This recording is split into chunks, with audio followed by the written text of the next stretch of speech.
wabarakatuh. Innal hamdalillah wassalatu wassalamu ala Rasulillah Sayyidina Muhammad ibni Abdillah wala alihi wasahbihi wa mawalah.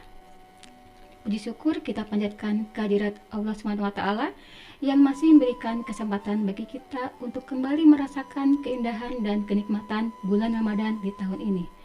Bulan yang penuh ampunan, penuh rahmat serta keberkahan selalu. Selawat serta salam semoga selalu tercurah kepada kekasih Allah SWT, baginda Nabi Muhammad SAW. Kebahagiaan adalah impian setiap insan. Setiap insan memiliki caranya masing-masing dalam menggapai kebahagiaan. Namun, tidak sedikit pula yang sulit menyadari tentang bagaimana cara menggapai kebahagiaan. Setidaknya ada 4 pesan yang disampaikan oleh Rasulullah kepada Abu Dzar Al-Ghifari, yang sejatinya nasihat ini juga diperuntukkan kepada kita umatnya, yaitu tentang kunci kebahagiaan baik di dunia maupun di akhirat. Lalu apa saja kunci kebahagiaan itu? Sebagaimana termaktub dalam kitab Nasaihul Ibad, wahai Abu Dzar, perbaharuilah kapalmu, karena laut yang akan kau arungi itu sangatlah dalam. Bawalah bekal yang cukup, karena perjalanan yang akan kau tempuh sangatlah jauh.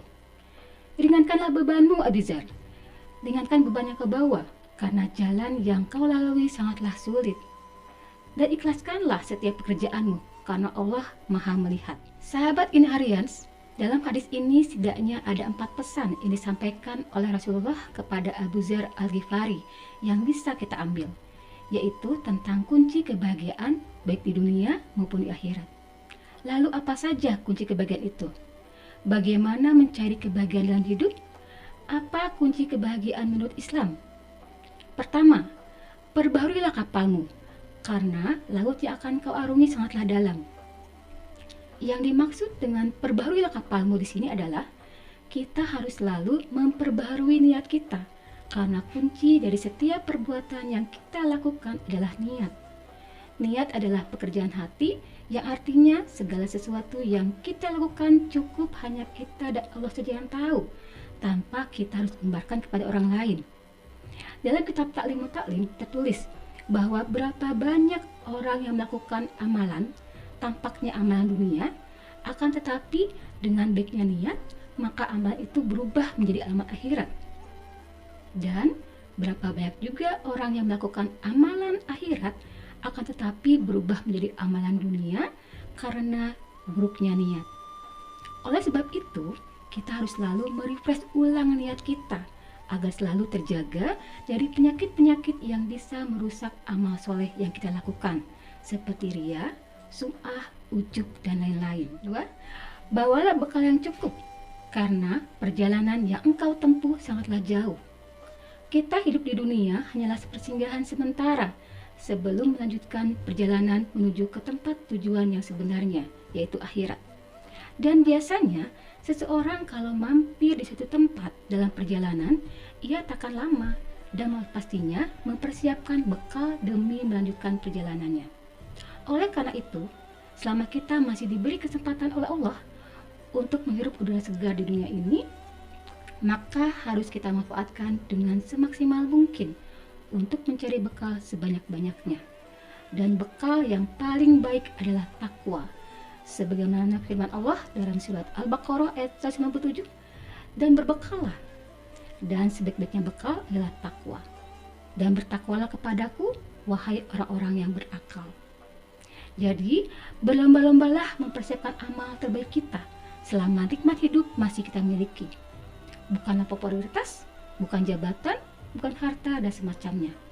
Bagi siapa saja yang tidak cukup bekal untuk akhirat, maka akan menyesal kemudian hari. 3.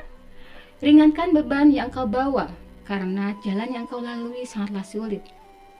Perjalanan yang panjang dengan tingkat kesulitan yang tinggi menuntut seseorang untuk meringankan barang bawaannya. Ini merupakan kiasan untuk kita supaya harus meringankan beban yang bisa menghambat perjalanan kita di akhirat nanti. Dari sahabat Abu Barzah telah berkata, Rasulullah SAW bersabda, tidaklah bergeser kedua kaki seorang hamba nanti pada hari kiamat, sehingga Allah akan menanyakan tentang 4 perkara kepadanya. Pertama, tentang umurnya, dihabiskan untuk apa?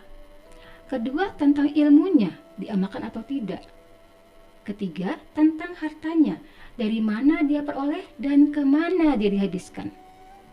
Dan keempat, tentang tubuhnya, capek atau lelahnya untuk apa? Hadis riwayat Tirmizi. Nabi mendorong kita untuk tidak terlena dengan kehidupan dunia, terutama harta. Karena khusus harta ini ada 2 pertanyaannya, yaitu dari mana ia berasal dan kemana ia dihabiskan. Artinya, semakin banyak harta kita di dunia, jika semakin menjauhkan kita dari Allah, maka akan semakin berat beban yang kita bawa di akhirat nanti. Karena akhiratlah rumah tempat kembali bagi siapa saja yang akan dihisap atas apa yang dimilikinya. Keempat, yang terakhir, ikhlaskanlah setiap pekerjaanmu karena Allah. Kita harus ikhlas dalam beramal.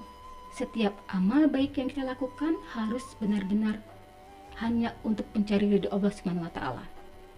Keikhlasan menjadi komponen penting yang menghiasi setiap amal yang kita lakukan. Keikhlasan merupakan kunci diterimanya setiap amalan kita.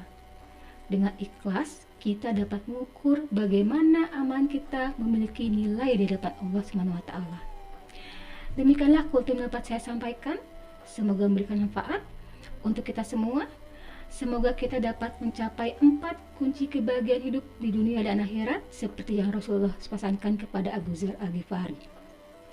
Selalu memperbaharui niat dari perbuatan yang kita lakukan, mempersiapkan amalan terbaik untuk bekal akhirat kita, tidak terlena dengan kehidupan dunia, dan mengikhlaskan amal perbuatan kita hanya untuk mencari ridho Allah SWT. Jika kita bisa melaksanakan 4 pesan Rasulullah di atas, niscaya kita akan merasakan kebahagiaan baik di dunia maupun di akhirat. Wallahu a'lam. Jika terdapat hal yang baik, berarti itu datang dari Allah, dan jika terdapat hal yang buruk, itu datangnya dari saya pribadi. Mohon maaf atas segala kekhilafan. Wassalamualaikum warahmatullahi wabarakatuh.